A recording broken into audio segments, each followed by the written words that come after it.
Hello and welcome back. This is episode 3 of my Chicago White Sox rebuild series. We are in the 2026-27 off season after what was a pretty bad first season. I'd say expectedly bad though. 69 and 93 was our final record in 2026. Technically a 9 game improvement over the year before. So, at that rate, we should make the playoffs in a few years. But, ideally, we make greater strides this off season. Yeah, and we've started going through here. I've got my checklist in the upper right hand corner of the screen here. And we'll go through here. Um, yeah, and just this is my checklist that I use in the off season to kind of make sure that I don't forget anything. Um, Feel free to leave comments and suggestions if you have your own process that you follow, or if you find this useful. I mean, this is just a Google Doc that I color code that as I go through the different steps. Um, and I always try to color code it based on the colors of whatever team I'm using. Unfortunately, the White Sox don't have a great color scheme for this since it's black and white and gray. But I've chosen a dark gray to indicate, okay, this step is done, a lighter gray to indicate that it's in progress, and then this free agency line is kind of the before and after line of like, okay, once we get to free agency, I need to worry about everything below the line, and everything above the line is before free agency, obviously. So, starting with international free agency, we did go through. I should mention we have a new scout. I'll get to that when we mention personnel, but yeah, the scout international free agents, I've already done that. It is November 1st. I always try to do this on the 1st of every month because you can run this practice several times before international free agency signings happen in the middle of January. There's kind of a few schools of thought in how to approach international free agency. One is that you just take the top guy and throw all of your money at him and then go with that. Uh, the other approach is like trying to sign several mid tier free agents, and, trying to allocate your money that way. I kind of do a mix of the two depending on how I think the class looks. This one, I think you could justify doing it either way because it is a deep class. But there's also Angel Gonzalez looks really good. Well, he did look really good. I don't love the low work ethic.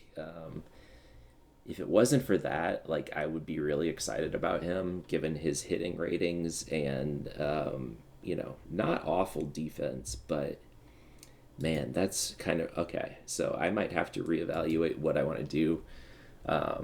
Given that there are quite a few, there's two good looking pitchers in this class as well.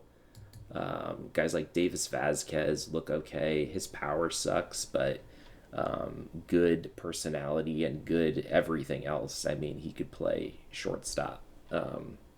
And yeah, it's literally just his power. Everything else looks good.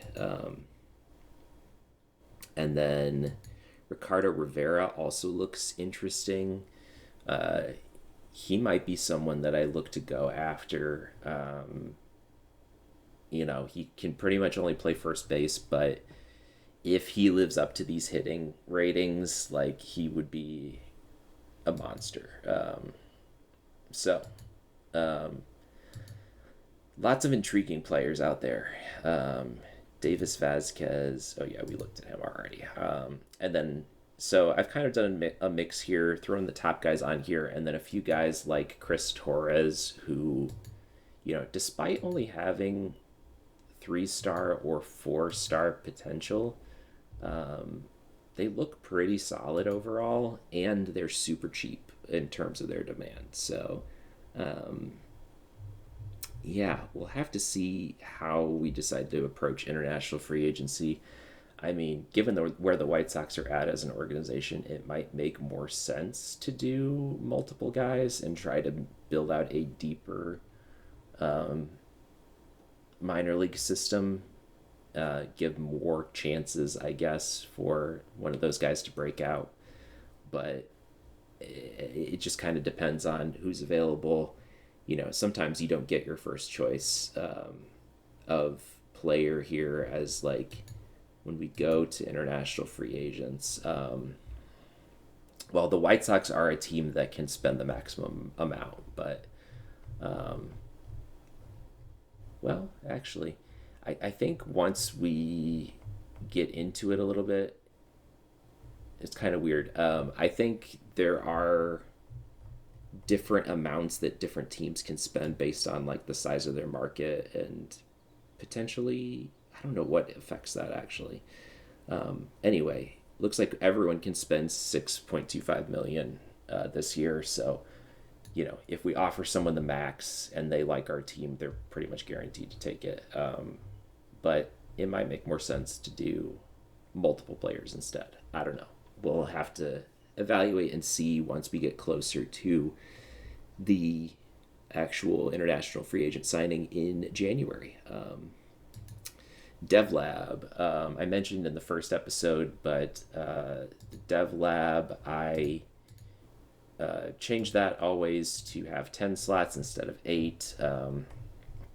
Here's the mix of players I've put in here, mainly focused on our young guys that are major league ready or close to major league ready, with the exception of Liam Peterson, who may still be a year or so away, but he was our number 1 draft pick.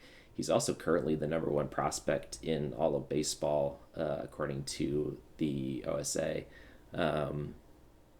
And yeah, I think you could justify that. His control is obviously what needs work here. Everyone else, I just kind of, I usually try to focus on weaknesses more than anything. I don't know what the correct approach is to, the dev lab, but I try to find their weakest area and try to improve that generally, with an emphasis on power for, if like Kyle Teal, his gap power and power are his 2 weakest stats. Power is more important than gap power, in my opinion. So, yeah, we go with that. Um, and the other note I want to have is, um, I think this is not news to a lot of people, but I know like the player development lab, first day of the off season, you want to get guys in there, do a long development lab program, and then when spring training rolls around, you'll have enough time to do exactly enough time to do a short program for players as well. I like to mix in at least 1 or 2 short programs as well. Just because if I make trades in the off season and I get a guy that I want to put into a long program, then I have a chance to do that. And sometimes I'd rather see sooner rather than later if that short program succeeds. So like Colson Montgomery, obviously his hitting ratings need some work, but his fielding at shortstop, I mean, he might project to be more of a third baseman, honestly, because his fielding stats were abysmal last year. Like, we need better defense at shortstop there. Um, yeah, so we'll have to see how that pans out. If he gets 1 improvement, he might be decent. I think he needs at least 2 probably to be a good defender at shortstop. But yeah, the fielding there, not going to cut it for a starting shortstop here. The bad news is we don't really have anyone that's like coming up in our minors that really um, is like a slam dunk shortstop, at least in the immediate future. Billy Carlson is promising. Annoyingly, he's hurt, so I can't put him in the dev lab. Otherwise, I probably would have. Um, he's the only player that really like looks promising in terms of his shortstop ability that I can think of. I mean, we've got guys like, I mean, Chase Maydroth can technically play shortstop, but again, I wouldn't expect that to be great. Um, and where is.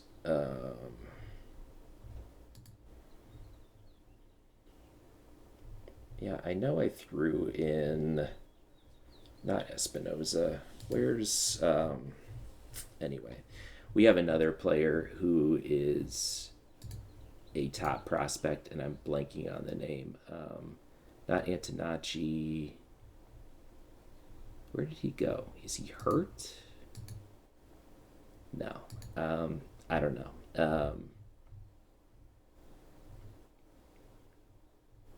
Hmm. Maybe I'm making that up. I don't know. Where is unless he went all the way down to A ball for some reason. I don't know. I can't see. Anyway, yeah. So that's our dev lab. Wave people. I always, wave anyone that I think doesn't need to be on the major league roster. Sometimes those guys get claimed. We had a few guys get claimed already, but no big loss here. Um, and then a lot of these guys, if they make it through waivers, will have will be under contract at a minor league contract instead next year, like Cannon and Susak and Gonzalez and David. Um, and that adds up. You don't want those guys to be on your 40-man roster like to start the year unless you're worried that someone's going to claim them off of waivers. And yeah, so I just keep the guys on that I for sure want to keep, and then um, waive the rest. Waiver claims. There was no one actually that I wanted to waiver claim. Um, yeah, the only guys on waivers are our own guys. It's a few days into the off season, but I checked at the beginning of the off season and there was no one that really struck my interest. We'll want to check again when it gets closer to the Rule 5 draft, and then post the Rule 5 draft. There tends to be a lot of waiver churn around that time. It's kind of a thing, like it's a known thing in this game that the computer waives a lot of guys, and maybe even some guys that it shouldn't be waiving. So I'll try to use my best judgment there. Like, if there's an obvious player in there that should not be on waivers, I may like take steps to make that not happen. But guys that are like worth taking a flyer on, I won't hesitate to pick those guys up. Um, and then personnel is, yeah, I ended up basically cleaning house with our personnel. We hired a new scouting director. We've got a new trainer on the way in, and I will probably be rearranging. The I think the only guys we kept are our bench coach, who was previously the Birmingham Barons manager, and then our first base and third base coaches, who both have like decent overall ratings.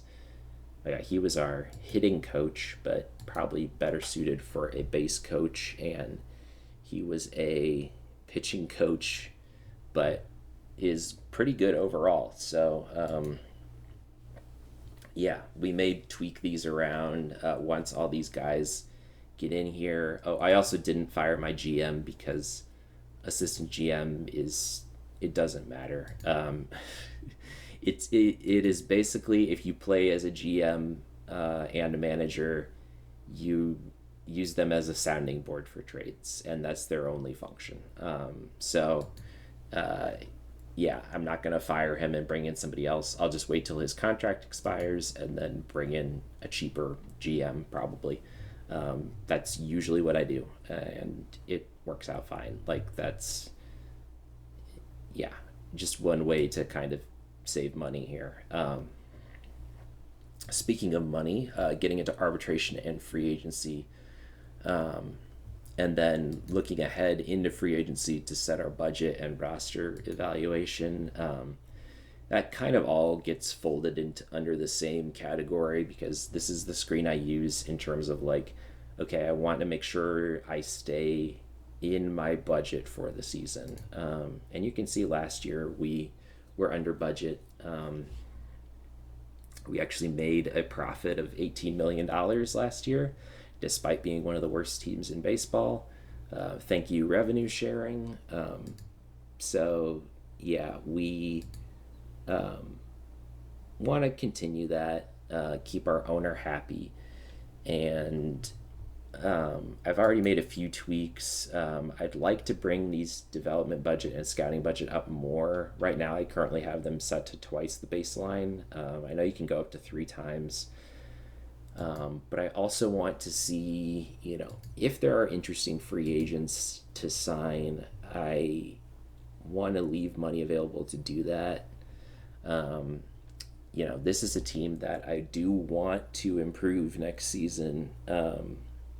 It's not going to be probably a championship caliber team, but we can maybe have dreams of making the playoffs next season. I would say, like, if things roll the right way, and our division doesn't look particularly strong, especially with the Tigers. They finished only, what is that, 6 games above 500, and they're losing Tariq Skubal basically in free agency, who is, obviously their star player, their best player. I believe that would still be true unless someone had a ridiculous season. Yeah, Kevin McGonigal doing quite well. Came into the year as the top prospect and put up 3.6 WAR. We'll probably win Rookie of the Year. We'll get to that once we get to awards and in the off season. I'll go through those just to see, who ended up with. I don't think we're going to have anybody even in contention for any kind of awards, but it's always interesting to see those. So I'll keep moving through the off season here. The next interesting thing will probably be the awards. And then we'll get into arbitration and free agency after that. So, going to go ahead and keep simming ahead, and then we'll cut back in to show who won the awards last year. We are to November 12th, and yeah, here's all the various awards in here. Trying to pick out any interesting things. We did not have any Great Glove Award winners. Did want to point out Brandon Nimmo somehow won a Gold Glove for center field, despite putting up negative 8.3 ZR there. Like, there's got to be a better defender than someone with a 40 rating to give the Gold Glove to there. Everyone else, I think, seemed pretty reasonable. And then, PCA won for the NL, and we already looked at his ZR. Like, that's, he's probably going to be a perennial Gold Glove winner in center field for the foreseeable future, I would imagine. Nico Horner also won for second base for the Cubs. And Patrick Bailey, he's kind of in that Drew Romo tier of ends up being pretty good. He's won 3 consecutive Gold Gloves now in this sim. So, anyway, reliever for the AL, we did get 1 down ballot vote for Grant Taylor, which was nice. But yeah, Lewis Farland had a sub-1 ERA on the season, with not many saves. So I don't know who they had closing games for them, but yeah, I definitely can see why he won. And then Andres Munoz for the Mariners, sub 2 ERA with 44 saves. Like, yeah, that's both of those guys definitely deserving. In the NL, Edwin Diaz, yeah, good season for the Dodgers. They're paying him a lot of money to close for them, but yeah, worth it. And then, well, debatably worth it. I think, the logic of paying $20 million to a closer is, um, you know, is that worth it? I mean, it is if you're the Dodgers, I guess, and you have millions of dollars to spend on whoever you want. Yeah, Palencia for the Cubs finished second. And he was quite good in the World Baseball Classic in real life this year. I'm excited to see what he does for the Cubs in real life this year. And two other Cubs pitchers got down ballot votes as well. So, um, Platinum Stick, no real surprises here. I guess George Springer's a mild surprise with only 1.9 war. I would think Austin Hayes would maybe be in the running there, but maybe they gave him eligibility for left field instead of right, is my only thought there. Yeah, I guess he probably did play a majority of his games at left field, so he gets beaten out there then by Roman Anthony, who had a 6 war season, which, yeah, that makes sense. And then Aaron Judge playing center for the Yankees. That's interesting. Probably not, yeah, doing particularly well in center field, but yeah, that's interesting. Okay. The rest of these are not too surprising. Brandon Lowe for the Pirates is maybe a mildly surprising name. The rest of these are, yeah, kind of guys you would expect to get Platinum Stick awards. Rookie of the Year, unanimous, Kevin McGonigal. Yeah, 3.6 WAR in your rookie season. That's a good year. Shout out to Kalen Culpepper, who also had 3 WAR on the season. So any other year, I think he would have taken it. But yeah, and then Trey Savage, 3 WAR as a pitcher. Still had rookie eligibility despite, playing at the end of last season, playing quite well at the end of last season too, in the playoffs. Owen Casey is your Rookie of the Year in the NL.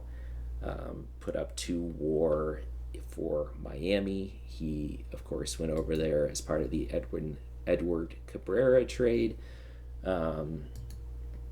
which I didn't look to see how he did for the Cubs this year. And then Connor Griffin, 2.1 WAR. Yeah, I think him winning unanimously is kind of surprising. I think Connor Griffin probably should have gotten some votes as well. Yeah, still looking quite good. I think they had him playing, yeah, mostly at shortstop. Maybe would be better suited playing at center field instead. But you've got that flexibility, I guess, with Connor Griffin where you can kind of play him anywhere. Manager of the Year, Dan Wilson for Seattle, and then Carlos Mendoza for the Mets. That is one thing that I wish they would kind of retool, is that typically Manager of the Year just goes to whoever has the top record in each league.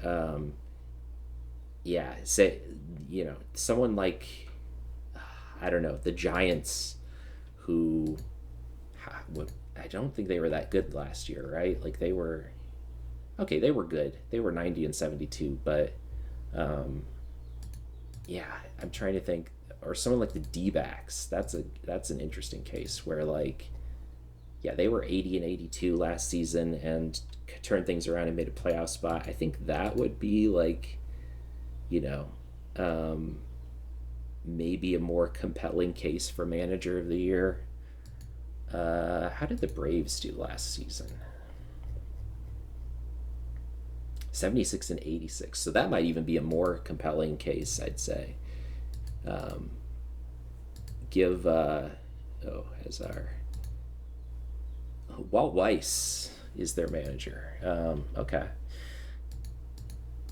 I just always makes me think of the Lonely Island Bash Brothers special that they did. Anyway, Cy Young goes to Garrett Crochet. I think deservedly so. He finished with 7.6 pitching WAR, sub 2 ERA. Yeah, his numbers were great. Shane McClanahan got some votes. He finished top in innings pitched with a sub 3 ERA. I think, you could make an argument for him. Brian Wu finished with the best ERA with 183 innings pitched. And then Skubal, I think, was hurt and still got 7.3 ERA. He had 31 games started compared to 34 for Crochet, so he missed a few games in there. And then Dylan Cease, also a good season. I mean, all of these guys had great seasons. Deservedly so. Freddie Peralta is your Cy Young winner in the NL.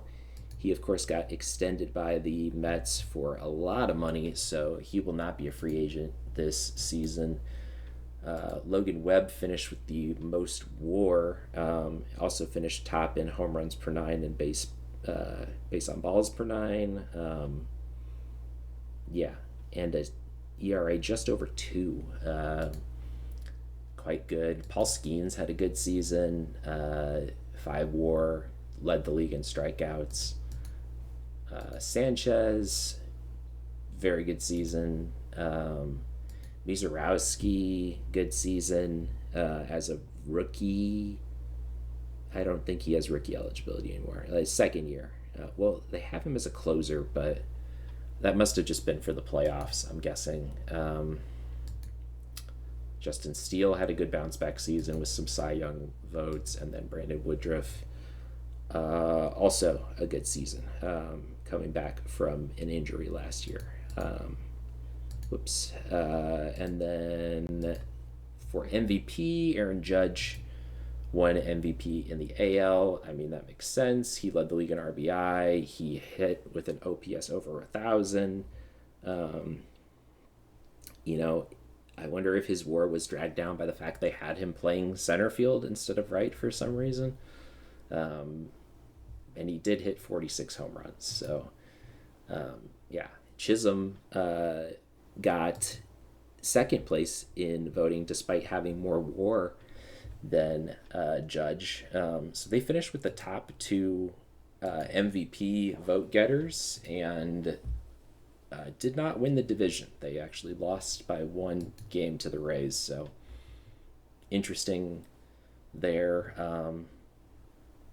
I didn't look to see, but we did not get any down ballot votes for MVP. I don't even know who you'd consider for an MVP vote on our team, but Julio Rodriguez, Roman Anthony, Nick Kurtz all had good seasons.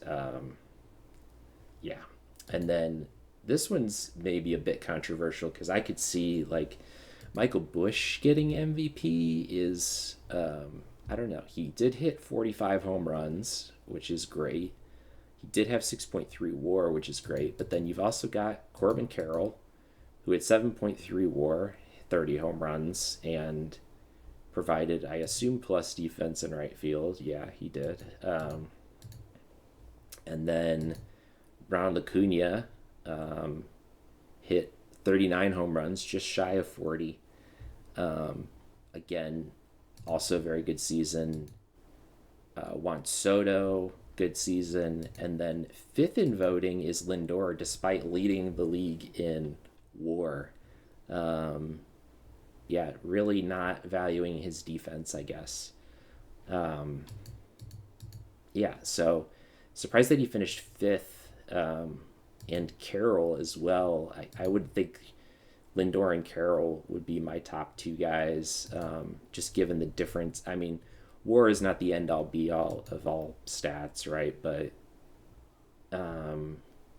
yeah, Bush is maybe a questionable winner. He at least maybe deserved some more. And where did the rest of the? Okay, yeah, that makes sense. That's Corbin Carroll, pretty close behind Bush. So it was not a unanimous decision by any means. But anyway, I also realized I did not go through arbitration and free agency decisions, and a lot of those contract decisions have already been made. So let's just go through here really quick. Um, Derek Hill is a guy that I'm bringing back through arbitration. He only costs like 2.2 million and was good enough last season. JP Sears, same thing. He's 30 years old, but 3.6 million, sure. I mean, worst case scenario, he's trade bait. Bryce Elder, we're going to give another shot here. Miguel Vargas is an interesting case because he did not have a good season last year, but he did have a good 2025, and it cost 2.4 million to bring him back. I think I'm going to give him one more year to kind of see if he bounces back. Same with Matos. He's young, and hopefully continues to improve, but we'll have to see. I didn't ever point out, I think, when we traded for him, he looked like our future center fielder, and then immediately his defensive ratings, when we scouted him further, fell down to a 55 overall in center field, which is not great. And in his time in center field, he didn't put up good numbers either. So, yeah, that was a bit disappointing. And then in terms of guys that we're not re-signing, Austin Voth and Lennon Sosa both were negative players. I'm not bringing them back. Newcomb is going to test free agency because I don't want to bring him back. Some of these guys down here, most of them will not be back at a major league salary. The only two I question are Acuna, given that he's only 24 and potentially still has a little bit of development left, and we, could have a roster slot for him. And Drew Romo did well last year and is only 25, so we'll kind of have to see if Caro takes that up another step forward or not. But both of those guys, we've got room on the 40 man for both of them, so I'll probably throw both of them on there before free agency.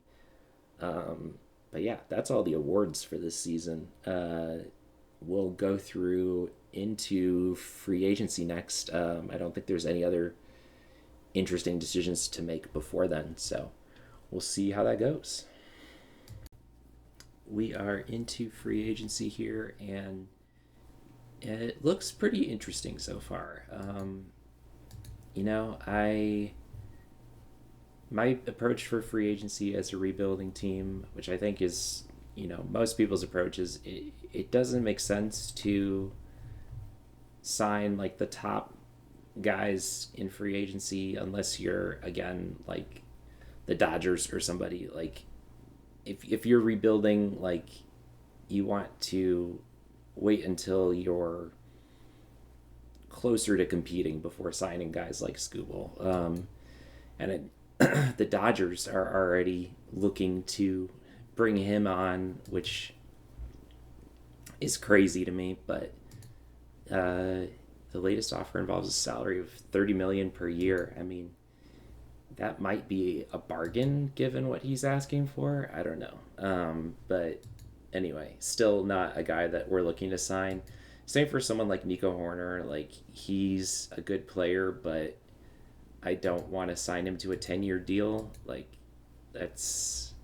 we'd be paying him until his age 39 season, and yeah, he's already 29, and yeah, it just doesn't make sense.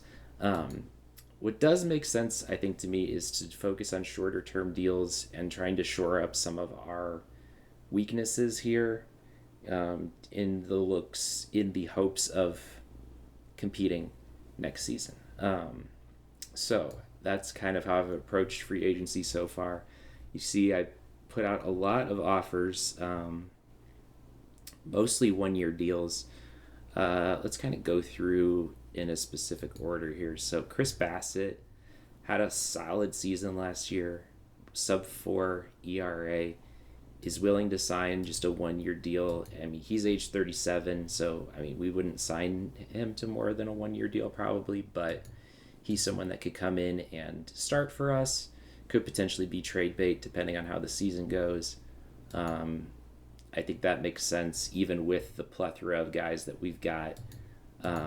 If you look at our pitching staff right now, I currently have everyone set to a starting pitcher because I think you could potentially make a case for a lot of these guys to start games for us next year. I mean, only 5 of them will, and the rest will be bullpen arms. Paez will probably go down to AAA, given that he still has options, and was not like amazing at the big league level last year, but he wasn't bad either. So AAA makes sense, I think, for him. Everyone else will probably be our top 5 arms in the starting role, and then everyone else in relief. Grant Taylor is maybe the exception because he's only got 35 stamina. I still don't know if I want to use him as a starter or reliever next year. Like, his ratings look quite good to potentially be a starter. Like, even with 35 stamina, he could put up a good amount of WAR next season. And then, Smith should do well as a starter. Dolander and Schultz both did well. So, like, kind of those 3 are set. Taylor's a maybe, and then Messick, Elder. And then we've got guys like Kyle Freeland, who we're paying for another year. So, maybe it doesn't make sense to bring in another starter, but and if his asking price goes up, I might let him go. Bassett, that is. But yeah, I'm fine with that for 1 season. Kind of bring in another guy that can for sure start some games for us, and maybe if some of those guys take the next step and he becomes expendable, even if we are doing well, like, that wouldn't be a bad thing either. We've also got several relievers who look solid and had good years last year in Minter, in Stevenson, and Ginkel. All those guys only 1 year deals for fairly cheap. 2.8 for Minter, 2.6, 2.2.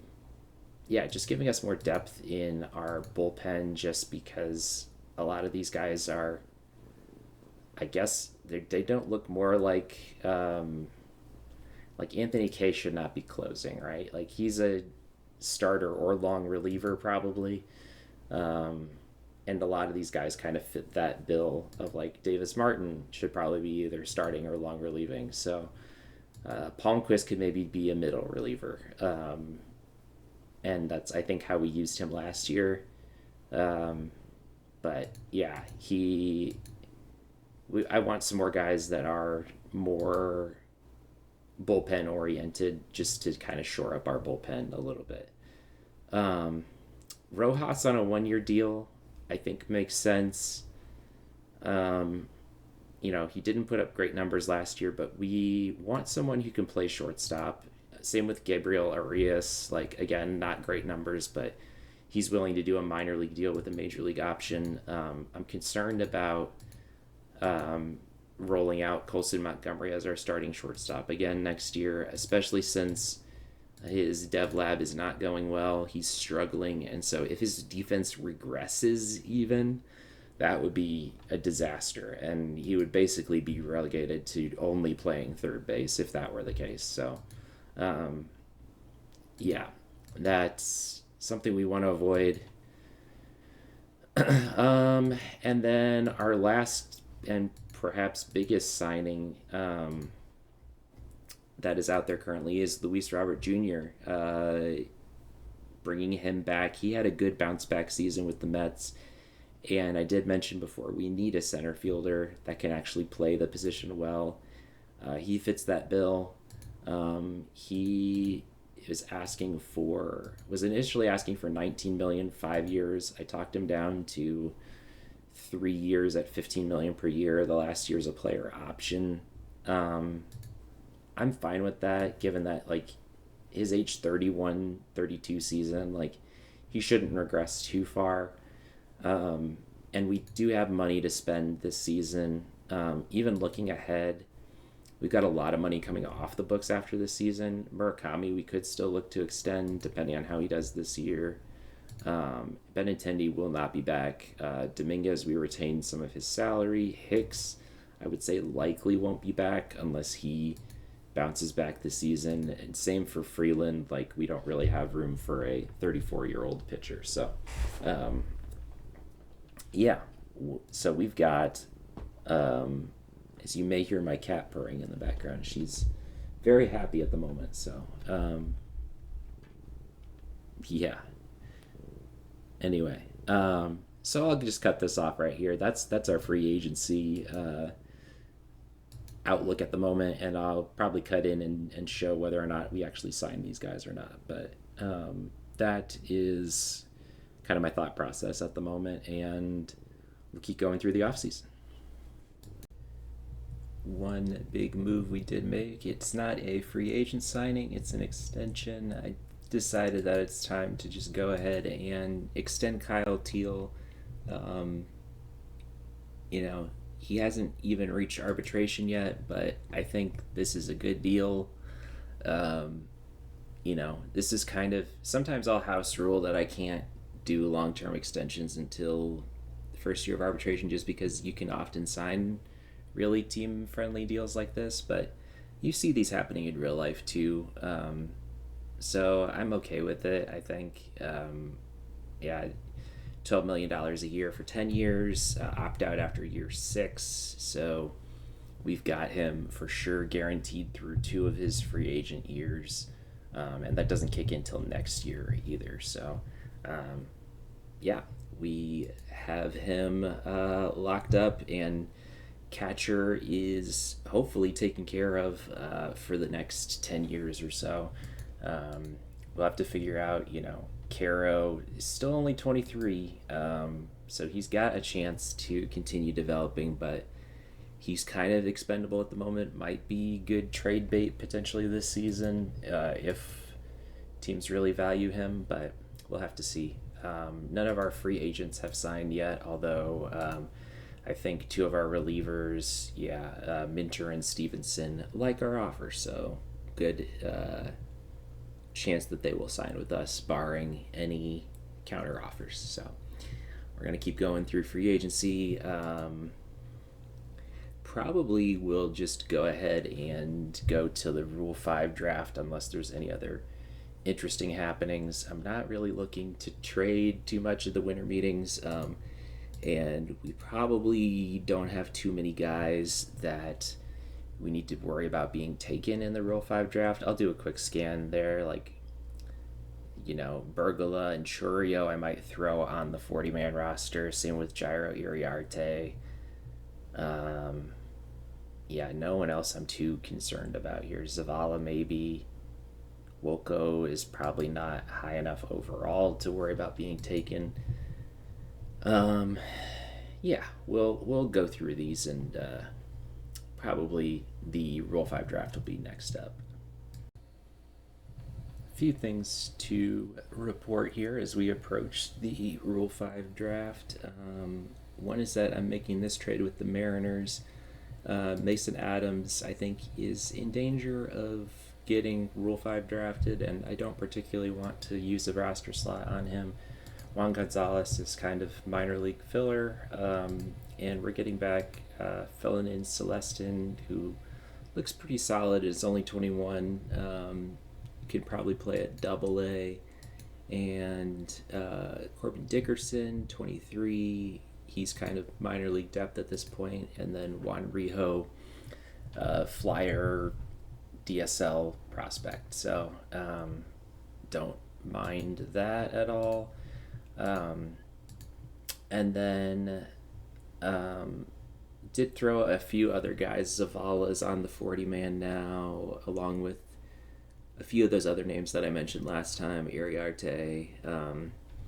We'll have to do some roster finagling if and when some of these guys sign. I also want to see, if there are guys we are interested in the Rule 5 draft, which I figure we probably should be interested in at least one or two guys somewhere out there. Given how bad our team is, there's got to be upgrades out there somewhere. Most of these negotiations are kind of rising up to the level of, I had to up the deal slightly. I'd say if any of these relievers go above like 4 million a year offer, I'll probably drop my offer for them. And some of them are getting close. Chris Bassett, I did have to up my offer to I think 11 million per year. Yeah. So again, if he wants more money than that, I might think twice about it. Just because, yeah, with all of our various offers, we're down to under $8 million free, and I like to go into the season with at least 10, ideally like 15 million free. So the other big thing to note is that the draft lottery results are out, and we have the second overall pick. So I think in real life you can't pick in the top 6 2 consecutive years. Apparently that's not a thing in OOTP. We will definitely take it because we need all the help we can get at this point. So yeah, the Reds do leapfrog up whoever should have been first, which would be, I think, not the Pirates. I think the the Nats. So they drop all the way down to 10th, I think, thanks to several teams leapfrogging them here, and various comp picks. Yeah, so I'm glad we got the second overall pick. Otherwise, we would be picking. Yeah, the Pirates and Phillies jumped way up there, despite finishing with decent records. Yeah. So good luck. Good luck in the draft. And yeah, I guess we'll keep simming forward a few days and see what the Rule 5 draft has in store for us. We have made it to the Rule 5 draft, and yeah, we are actually putting a few guys on waivers to free up more roster spots because there are quite a few interesting people in the Rule 5 draft pool.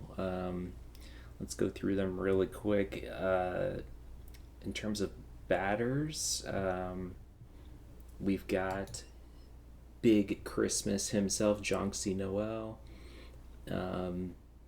Yeah, he's got really good power, is only 25 and put up good numbers in AAA. Potentially intriguing. We've got 2 catchers on here in Eduardo Tate, who's got interesting potential at only 20 years old and could potentially play, he put up good numbers at AA, could be a good Rule 5 backup catcher. Same for Christian Cerda, put up good numbers at AAA, only 23. And then we've got both Cameron Colley and Adrian Santana. I will likely take one of these guys to kind of be a potential shortstop for us. I don't know which one I prefer, but I think Cameron Colley's probably more big league ready, potentially. I don't know. And then we've also got Anthony Hueso and Luis Lara. Both look like good potential center fielders. I'm still waiting to see if the Luis Roberts signing goes through. We likely will not be signing Chris Bassett as his demands have gone up. Yeah, he, last I saw, he's up to a $15 million demand, which is more than I want to pay. So had to draw the line somewhere, and that would be it. And then, some interesting looking pitchers in Philip Abner. Could be a strong reliever. Put up good numbers at AAA and has good looking ratings here. Bastardo, kind of same deal. Although he looks like more of a starter than a reliever. Felipe de la Cruz looks like more of a reliever, but again, he could probably step in and play, put up good numbers in AAA, so that would be an interesting take. Nick Dean with 2.5 star overall and also solid numbers in AAA is someone worth keeping an eye on, I think. 25 years old. Victor Medeiros, again, he's kind of in between a starter and reliever, I'd say, but yeah, also put up good numbers in AAA. And then Emiliano Teodo, he would likely be a reliever, but again, solid numbers. So we currently have enough room on the 40-man to add 5 of these players. Yeah, so we'll have to see what is available. And then draft order, we pick second. So yeah, let's go ahead and do the Rule 5 draft live, as we will auto draft. And Ben Brown was the first pick by the Nats, and I mean, he looks okay. He looks like he could be potentially a starter if everything breaks right, but yeah, what do they say? Mason Adams. Okay, our scout wants Mason Adams back. I traded him away for a reason. I mean, I don't particularly. I think there are better pitchers out there than Mason Adams. So, let's go with the pitcher, I guess. Or no, I think I want one of the shortstops. Between Cameron Colley and Adrian Santana, let's compare them real quick. Colley is a higher overall currently, and then potential Santana. I mean, Colley has better gap and power potential. Santana better contact overall, and slightly better eye. Speed, they're about equal, and then defensively, Colley has a very slight edge defensively. I mean, he could also play outfield for what that's worth. Yeah, I think I'll go with Colley. Just because worst case scenario, I can use him as a backup shortstop / second baseman and have him fill in there. So yeah, we'll go with that. And let's see, we did not lose anybody. Who else? Fado, he was taken. I know he was a name that was on our list. Mason Adams was taken. It's a good trade by the Mariners, not protecting him and letting him get taken for nothing.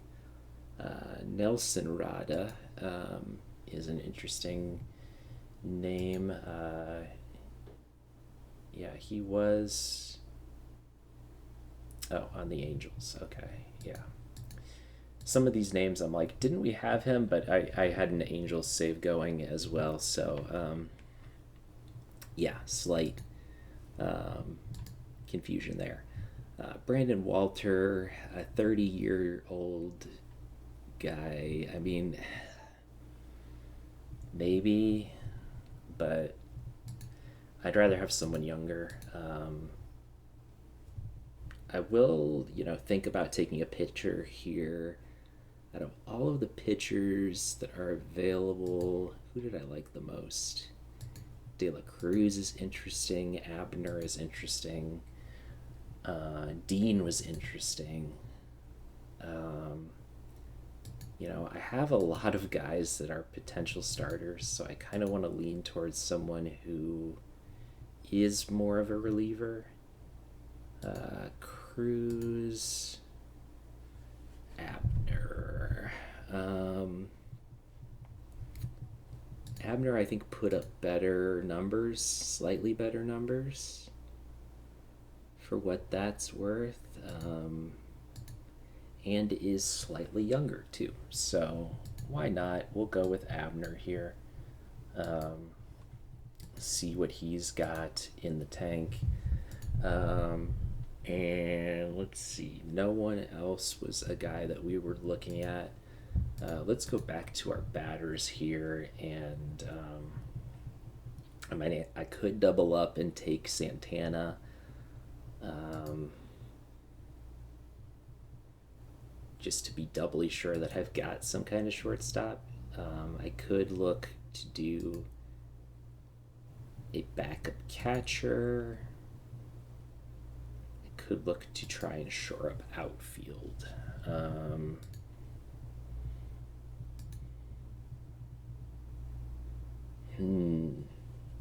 Tricky. Um, Lara's only 22 and has 2.5 star overall in potential. He's still got room to grow. He can play all three outfield spots. I think that makes him an intriguing get in Rule 5. So we'll get him. They still really want us to take Brandon Walter. I don't think that's going to be the pick. I might take another pitcher, though. Is De La Cruz worth taking? If he can get his stuff up more, he could be quite a good reliever.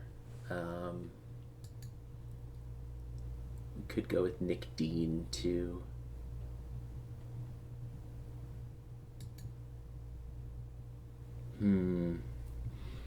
Yeah, let's do Cruz.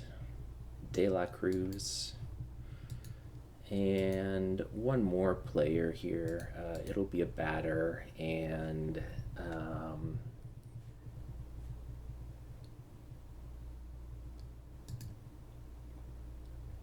we kind of have our power hitting first baseman in Murakami already. Cam Collier, I forgot to mention, though, is an intriguing player in that he's only 22, and if his hitting ratings develop, like, he could be better than his 2.5 star potential indicates, I think. And when it comes to catchers, like, I would like one of these guys, but we've got Romo and we've got Caro, and one of those guys will likely be our backup catcher for the season. So I think I'll take a chance on Collier, and just see what he's got.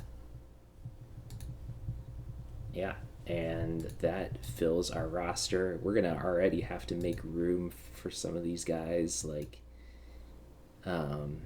if some of these signings go through. So yeah, let's go ahead and continue draft, complete the draft, and yeah, not too many people taken in Roll 5 this year, and no one taken from us. So we are trying to get off the waiver wire as well. George Klassen got put on the waiver wire from the Angels, who I know from that sim was formerly one of their top prospects, and he looks interesting at 24 years old. So we'll see if we can get him and pass him through waivers.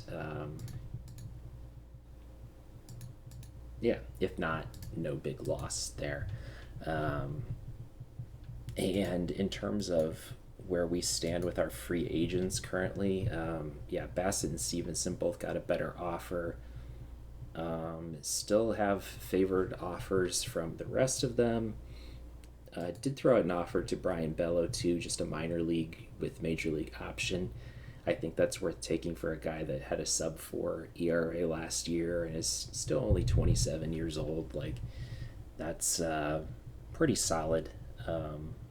Yet I think if we can get him, even if we stash him in the minors, like, it's good depth, I think.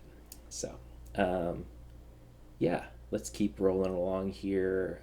We may have to figure out some roster situations here, but yeah, I'll do a check-in at some point to show you where we stand with our free agents and roster and all that good stuff. It is January 1st, and yeah, we have some free agent updates.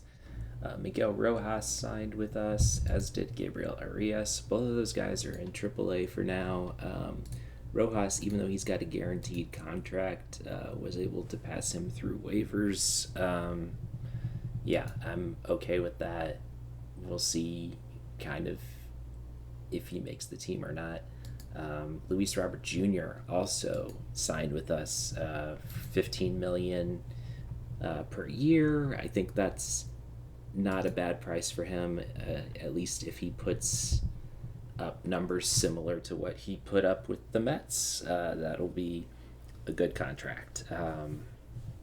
If he puts up numbers similar to what he put up with the Chicago White Sox, yeah, we'll see. AJ Minter also signed. He's on the roster. And I was able to make room for all of those guys without losing anyone on waivers. So that was intriguing too. All of our Rule 5 guys also still on the roster as well. I think it was Arenimo and one or two other players that I was able to pass through waivers unclaimed. So, yeah, also January 1st. What else did I want to? Oh, the Player Development Lab. Yeah, a mixed bag here, I'd say. Three players currently excelling in Dollander, Taylor, and Smith. So all of our pitchers, basically all of our pitchers,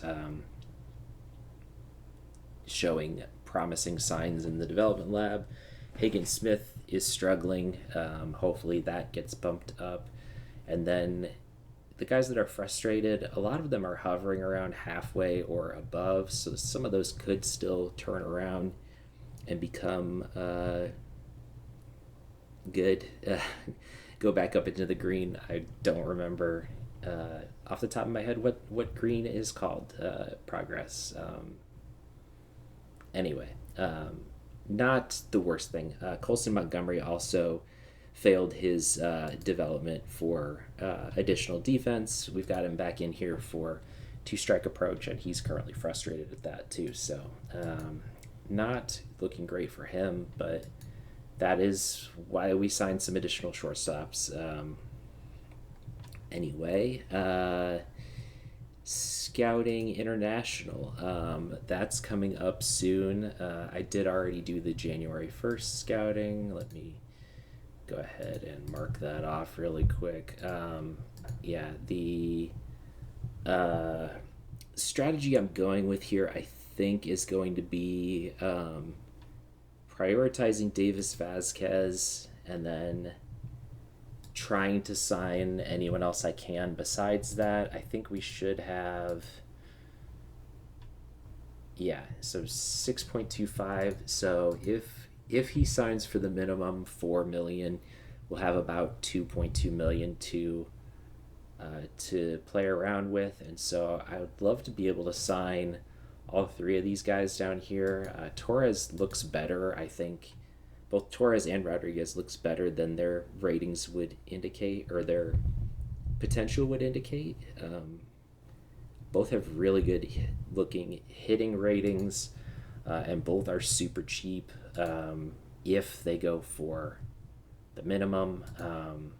So I'd love, in an ideal world, I get Davis Vazquez and these three guys, but it probably won't work out that way. We could go for Rivera. He's a little more pricey, and then lose out on one of these guys. We could go for one of these pitchers. Usually what ends up happening, yeah, with league interest very high, there's a pretty good chance that someone else will take one of these pitchers.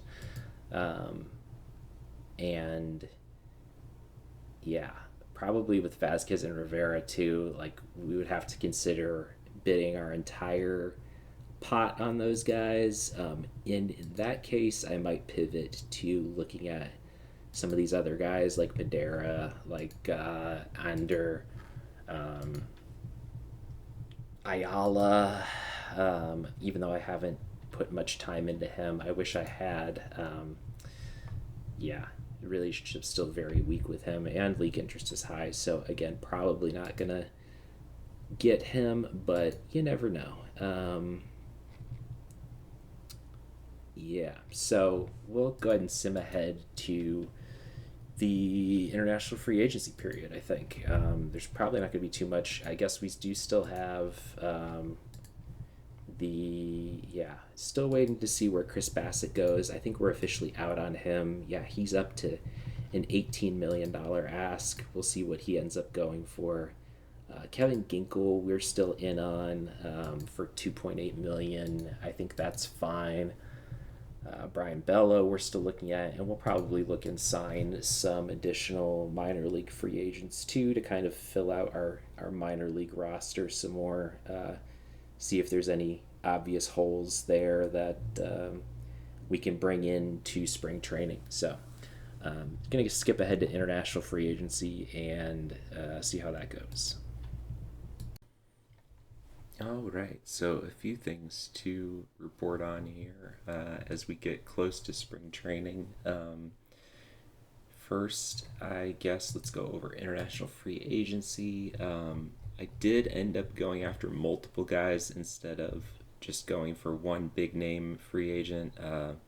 Davis Vasquez ended up signing for the maximum amount anyway, and Ricardo Rivera. So I think this approach ended up probably working out better because we got Luis Rodriguez, we got Chris Torres, we got Anthony Hernfield, and we got one more guy, Antonio Torres. So four solid looking players in our complex. One even has 5-star potential, two with four, 3.5, and then a 3, I believe. So I'm pretty happy with that overall. Next, we had, let's see, where was that? I guess we'll go over Hall of Fame voting results. No one got in. Lots of first year and dropped players. Mark Burley's still hanging around there in his 7th year.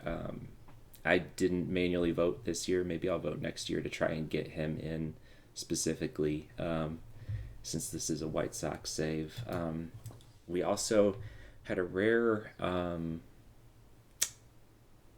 spurt of generosity from Jerry Reinsdorf, who raised our budget by $30 million.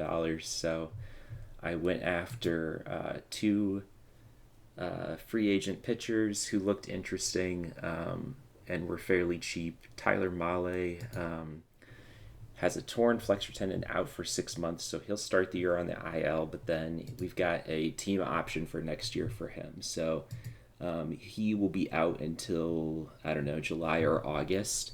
But then based on how he does the second part of the year, we can choose whether or not we want to pick up that team option.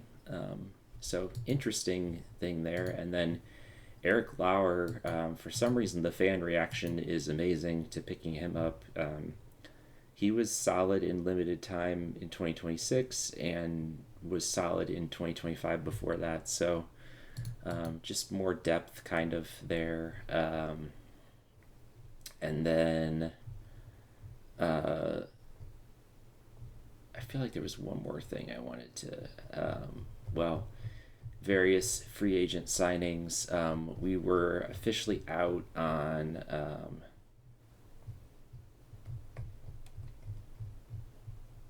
where it was Chris Bassett. He ended up signing with San Francisco for $21.2 million, which is way more than I wanted to pay. And then I joked about it, but Jerry Reinsdorf has passed away, so his son Paul Reinsdorf has taken over as owner, and he looks to be unmercifully patient and a penny pincher. So we'll see. We'll have to make the best of our budget this year because probably won't be as generous with it next year. So I'm going to go ahead and sim to spring training. I'm actually kind of looking forward to spring training. It's looking interesting here as we've got a lot of interesting guys from Rural 5 and some young guys who I'm kind of interested to see where our team ranks in terms of projections and other things. So Yeah, and we'll go over like the whole team then as well. So, see you in a few. All right, so we are into spring training here, and yeah, just going over the roster real quick. Right now, we have Shane Smith at the top of our rotation. Parker Messick is going to get a chance to pitch coming out of spring training.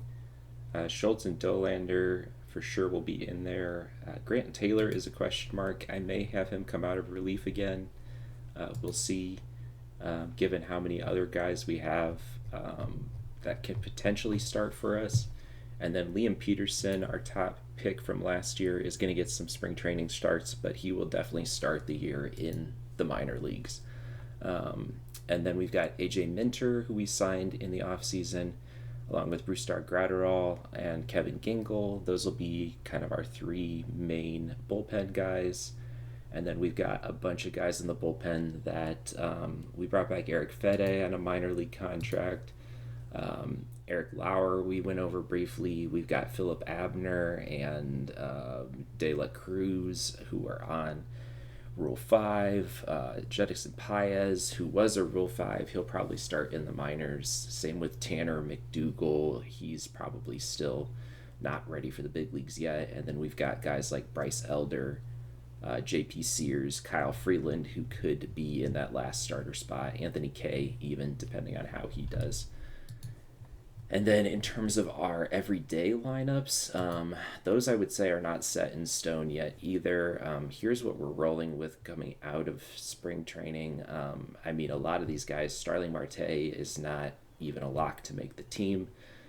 Same with Joe Mack. He's a fourth catcher, and Kyle Teal will be catching every day for us with either Caro or Romo backing him up. Murakami will be in there. Maydroth, there's a good chance, although I want to see what Collie does.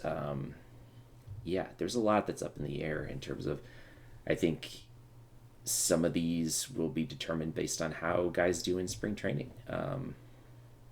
Braden Montgomery probably starts at AAA, but we'll see if he has an especially hot spring training. We'll see.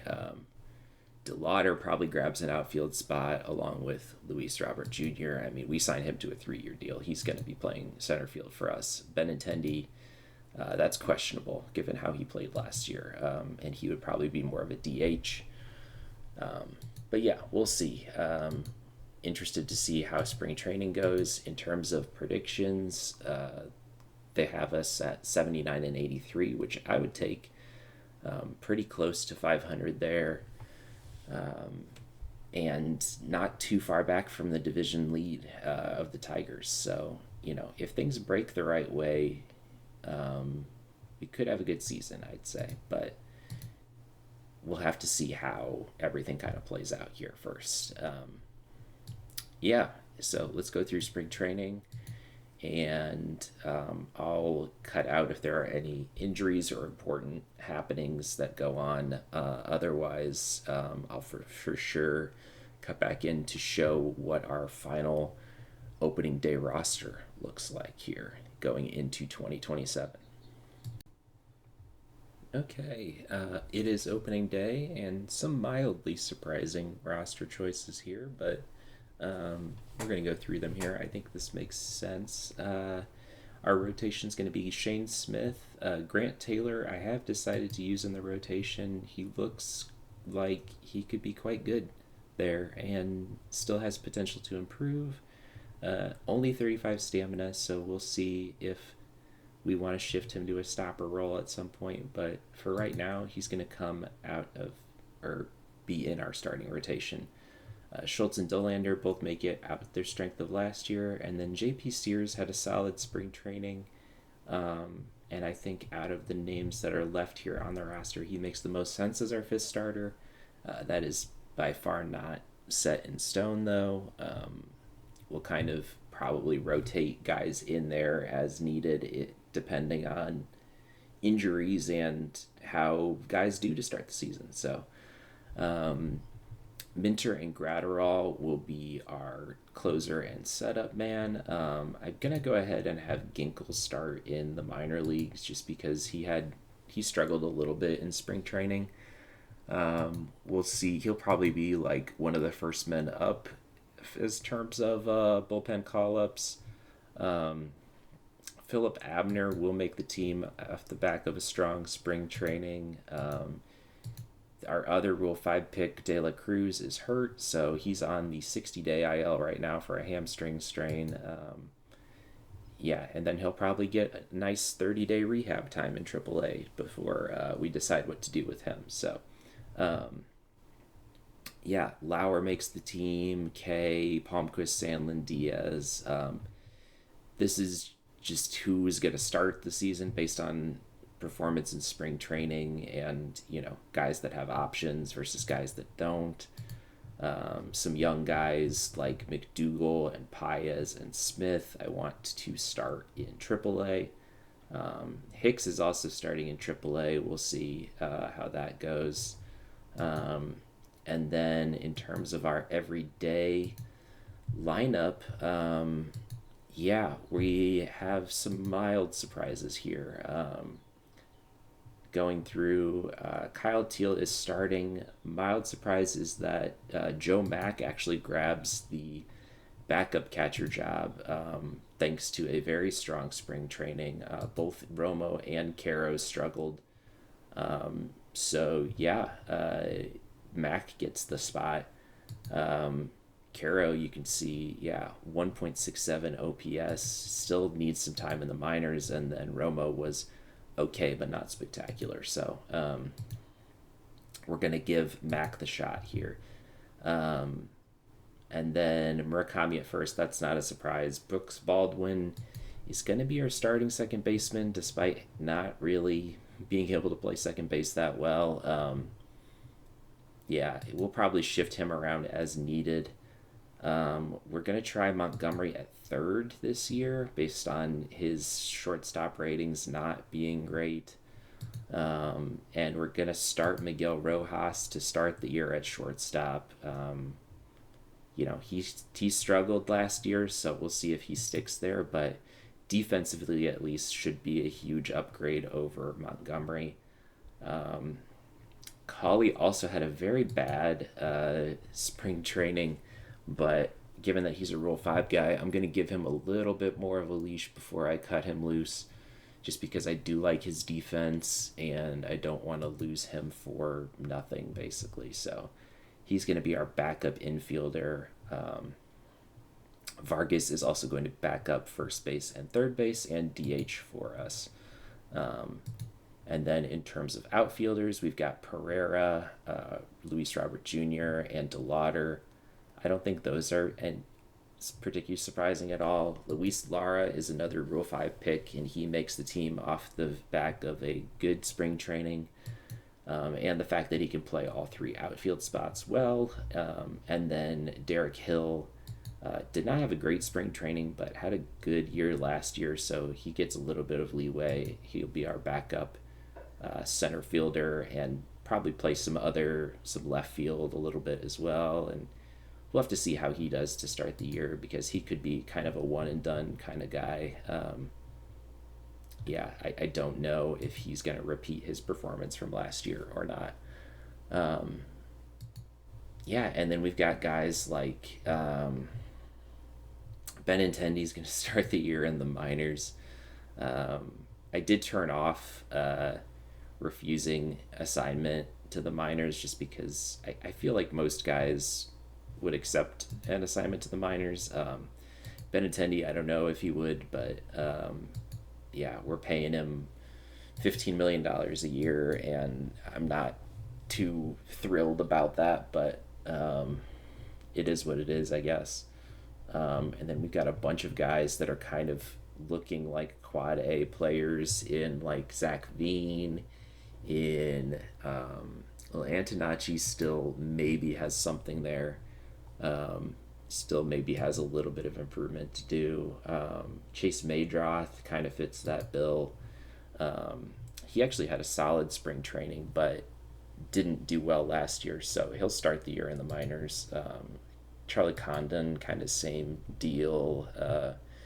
He didn't do well in spring training either, but So we've got like a solid base on which to build.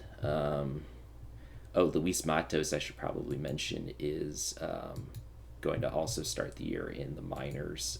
He did not have a good spring training, and yeah, was not great for us last year either. So he will start in AAA. He passed through waivers. Our 40 man is full at the moment. Our top pick, Liam Peterson, pitched 1 1/3 innings and immediately strained his forearm, so we'll have to wait for him to come back 5 to 6 more weeks.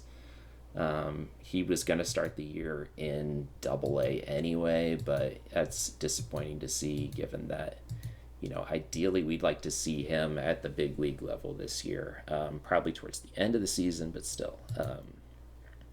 He's our number one overall pick, and we want him to contribute. So, what else? Anything else to talk about here? I guess I did some promotions, demotions.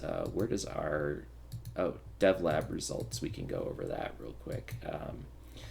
In that our first round of Dev Lab, we did have Chase DeLauder improve his plate discipline, and Noah Schultz improved his pitch arsenal, so he should be theoretically even better this year. Grant Taylor improved his control. It was at 45, now at 50, so you can see he's pretty well rounded now, which I like to see. Shane Smith increased his movement. He already had solid ratings there, now looking more solid. Let's see, and then mostly defense here. The poor result from Antonasi did not decrease his ratings at all. Becker, who's one of our prospects, now is close to being able to play short in addition to third, which is encouraging. He's also starting the year in A+.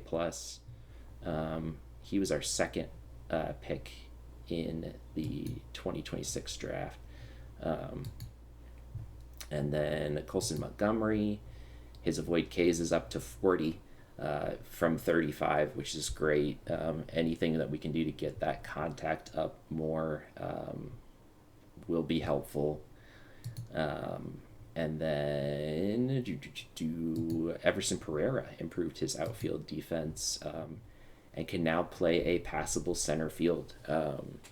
So we may give him some time there this season as well. Right now he's in left, but we'll probably shift him around to different outfield spots as needed. I think he was our top performer by WAR last year. So, review opening day roster. That's basically it to start the year. I guess we'll go over one more round of predictions as well. Kind of a mixed bag here. They predict us now to be 82-80, which is a better record than before, but they also predict the rest of the division to do better as well. The Twins predicted to be 84-78, 82-80 for the Royals, and then 86-76 for the Tigers. So we'll have to see. Murakami projected to be one of the top hitters on the season, so that would be nice. And Shane Smith projected to be one of the top pitchers. So we'll see if that plays out in real life or not. But yeah, that's what we're going with into opening day here. We'll see if maybe 500 and or a playoff spot is in play for this season. That's kind of the goal here. And this looks like a team that could maybe get it done if everything breaks the right way. So we'll have to see. But that'll do it for this episode. Thanks for watching. Like, comment, subscribe, all that good stuff, and hope to see you next time. Take care.